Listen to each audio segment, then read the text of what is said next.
Welcome to Assembly Calendar. I'm Mike Friesen. With us for our program today, Assemblyman Michael Norris. Mike Norris represents the 144th Assembly District in New York State. That's an Assembly District that includes the counties of Erie, Niagara, and Orleans. And we want to thank you folks all across Western New York State for tuning in for our program today. Mike Norris, nice to see you. Nice to see you too, Mike. We got lots to get caught up on, some big topics for us to be talking about today. We're going to get to a task force that has been traveling across the state looking into the topic of domestic violence. That's kind of a big national topic that's on the top of a lot of people's minds right now all across this country.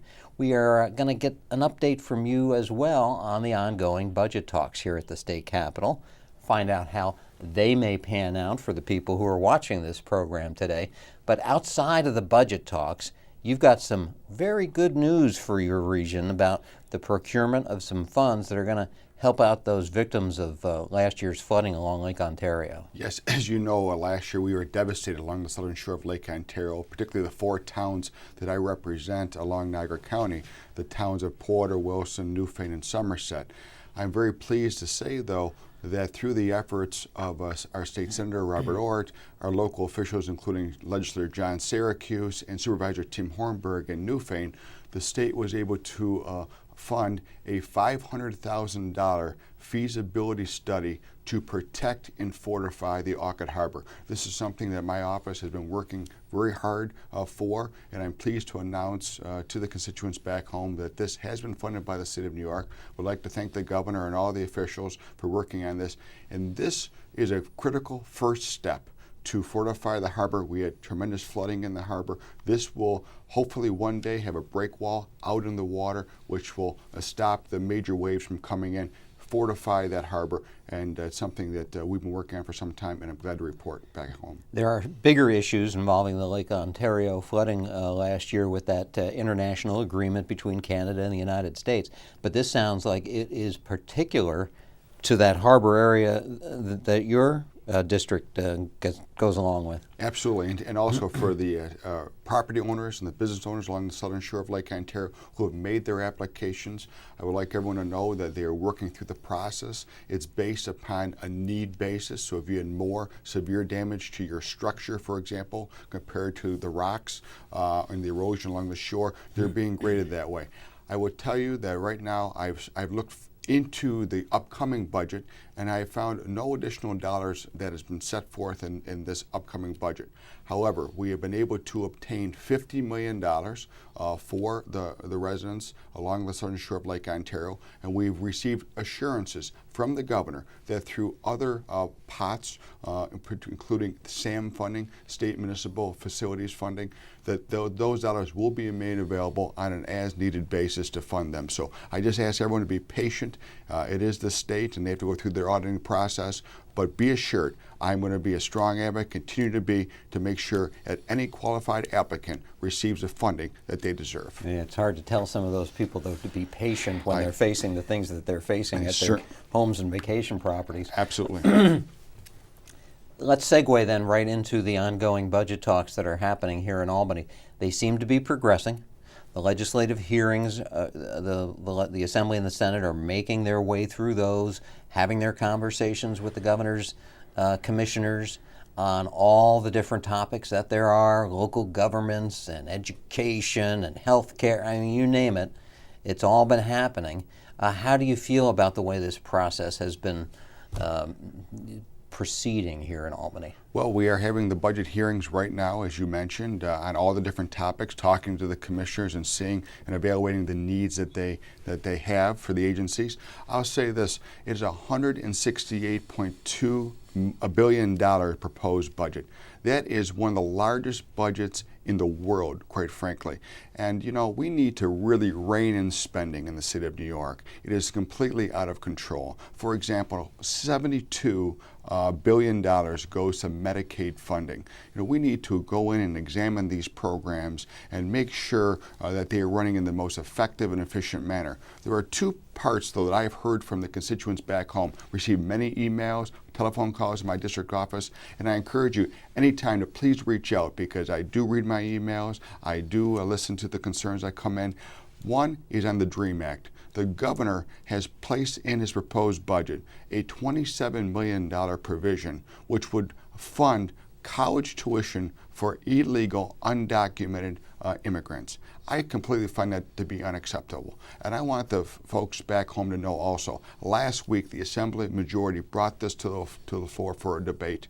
And I was proud to stand up and say no to this wasteful spending of taxpayers' dollars. You know, I've traveled through the streets in the district when I was back home last weekend, and our roads are in dire need of repair.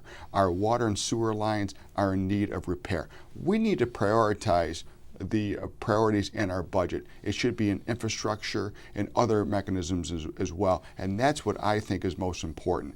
And I want to talk a little bit about that. Our CHIPS funding, the Pave New York program, and the Bridge New York program, all very important to the 144th district that I represent.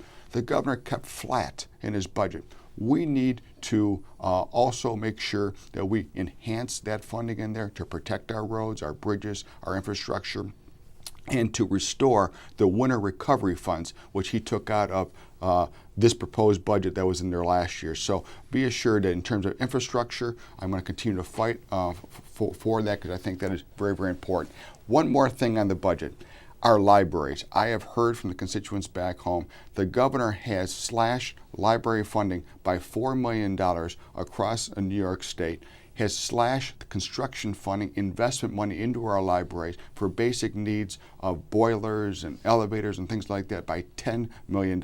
This needs to be restored. We need to make sure we protect our libraries. For example, I visited Lockport Library just recently, and there were the director told me there are 29,000 books that go through there on a monthly basis. People are using this for various reasons, whether it be for the internet. You know, we don't have broadband in some of our rural communities. They use our libraries for that. They use it for audio books and videos and for books. Our children use the library. These are important things, and I urge the governor to please restore our funding for our libraries. I'm receiving those emails from the constituents, and I'm going to continue fighting for you on those libraries. And the libraries and the roads and the CHIPS funding and all that, that is just the tip of the discussion of a $168 billion iceberg that is the budget talks going on here at the state capitol. On that Dreamers program, you and your colleagues stood up and made the point about just blanketly giving that free college tuition to the Dreamers when there are many New Yorkers who would not be eligible, tax-paying, legal New Yorkers who, for whatever reason, don't fall into the criteria to make them eligible for that kind of funding. That's right. When you look at it, I mean, right now we have the Excelsior program, but there's an income limit based upon that by the family household. So there are many middle class and other families who are unable to receive any aid for college tuition, and yet the governor and the majority in the assembly wants to provide free tuition to illegal, undocumented immigrants. I just find that to be outrageous and, quite frankly, unacceptable. All right. Well, you say you like hearing from the people that you represent about topics like this. I'll be, in just a couple minutes at the end of this program, I'll be giving you folks an idea of how you can reach out and contact your representative, Mike Norris. Onto that domestic violence task force. This is a group of legislators that got together. They had heard years ago, frankly, the call of a lot of the problems that there are in New York State in terms of dealing with instances of domestic violence. So they traveled around, they listened to victims, they listened to people that are part of the judicial system. What kinds of things did they hear? What are they bringing back now to the table in terms of legislation? Yeah, the Domestic Violence Task Force, commissioned by our Republican leader, Brian Kolb, and led by Joe Giglio, also from Western New York, traveled throughout the state and held various hearings. I was happy to participate in the one in Niagara Falls with my colleague, Judge Angelo Morinello, a retired city court judge from Niagara Falls, who's now a member of the Assembly. It was very interesting to hear what he had to say, particularly with his experience on the bench prior and the work that he's done in domestic violence. We've also heard from police agencies, from agencies of social work, from the district attorney's office, and we've compiled a report which I thought was very, very well done, very, very detailed about the needs. 1 in 4 women across the United States have been afflicted in their lifetime with domestic violence in their house. And this is a very, very important issue. Most people don't know that in Western New York, actually the percentage of domestic violence is actually increasing. And so what we looked at were to find solutions to these problems. One being the victim assistance. When an individual is faced with a situation that they need to escape and to get out of the situation, the problem is that there is not enough temporary housing, what they call safe havens, for these individuals to go. And we determined through this task force that we need to examine and to find more safe haven housing for them. And not just for 1 or 2 days.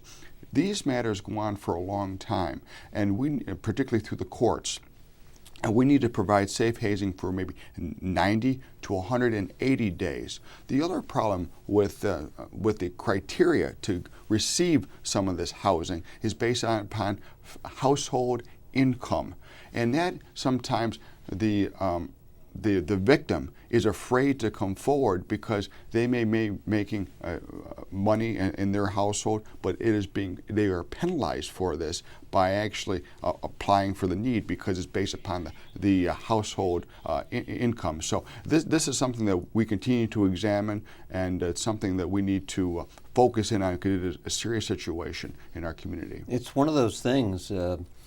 There's that old saying, you can't legislate stupid.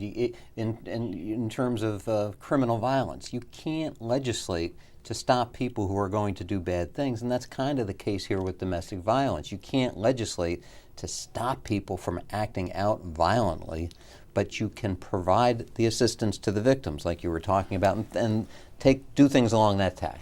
Also, yes, in terms of public awareness, we've had public awareness campaigns for smoking, for drinking and driving, for texting and driving, and they've been effective. I mean, they've educated the public about those concerns. We need to increase the public awareness, also of domestic violence, and to educate individuals on where they can get help. So as part of our solution package, we want to make sure we provide funding for areas of television, radio, social media, to get the word out to where you can actually get assistance. Well, that's the important thing to do, and I think it's worthwhile for us to suggest right now that if people contact your office, that would be one good way for them to get some of that information on how they can, if they have a problem themselves with domestic violence, or if they know somebody who they think may be going through it, they could reach out to your office and get some of that information on where they can turn to. They absolutely can. And one aspect of it too is the fight for Brittanys Law.